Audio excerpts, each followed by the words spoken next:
When the Reformation threatened the power of the Catholic Church and drew millions of people away from its clutches, Satan established a counter-reformation designed to nullify the threat and reassert its position of dominance. At the Council of Trent from 1545 to 1563, a commission of cardinals was put together to clean up the Catholic Church and to reassert its position of authority as the only true Church of God. Fundamental to this movement was the establishment of new religious orders. The most famous order to be created at this time, and the one that has gone on to become the largest in the world, was the Society of Jesus, or as they are more commonly known, the Jesuits. They would become one of the most infamous organizations in history. It's important we explore the Jesuits because it gives us deep insight into the mind and tactics of our enemy, but for that same reason I want to preface it with a warning that the next few parts will be dealing with some very twisted and evil themes. The founder of the Jesuits was a man called Don Inigo Lopez, who was born into an extremely wealthy family in the Basque region of Spain in 1491.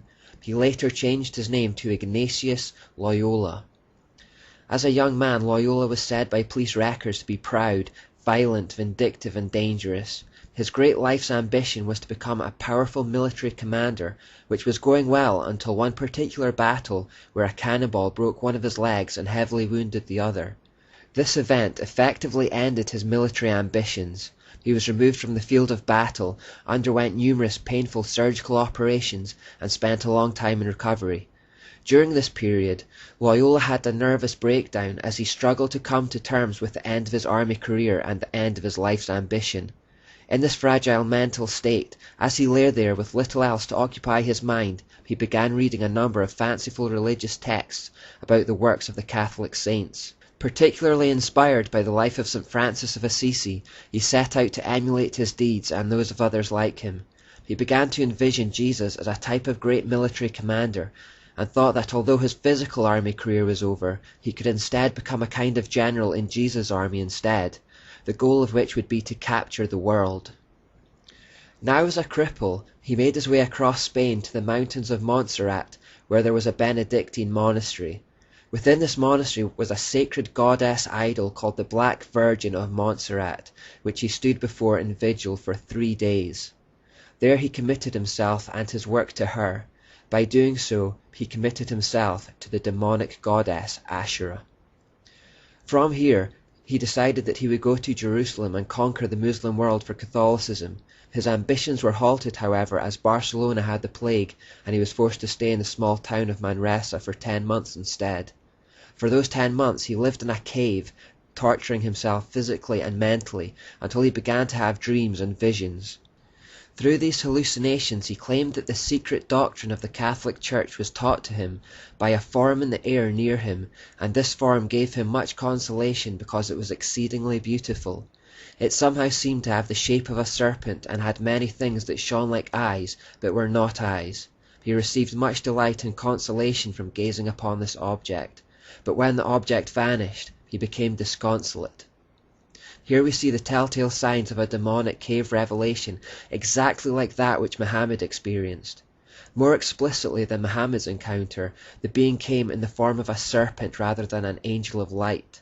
Similar to Muhammad, Loyola found himself prone to depression after contact. After the 10-month period in the cave, Loyola proceeded to Jerusalem, where he approached the Franciscan monks. They told him to go home as they did not want any political trouble. It was upon his return to Spain that he started formal training by studying theology at various universities. At this time he, along with a small band of companions, also started making disciples of others. While Loyola preached, it was noted that some of his female followers became so hysterically zealous that one fell senseless, another sometimes rolled about on the ground, another had been seen in the grip of convulsions or shuddering and sweating in anguish. Clearly demonic activity was at work following his cave experience and commitment to the demonic Asherah idol, and for the rest of his life he was known for having mystic powers.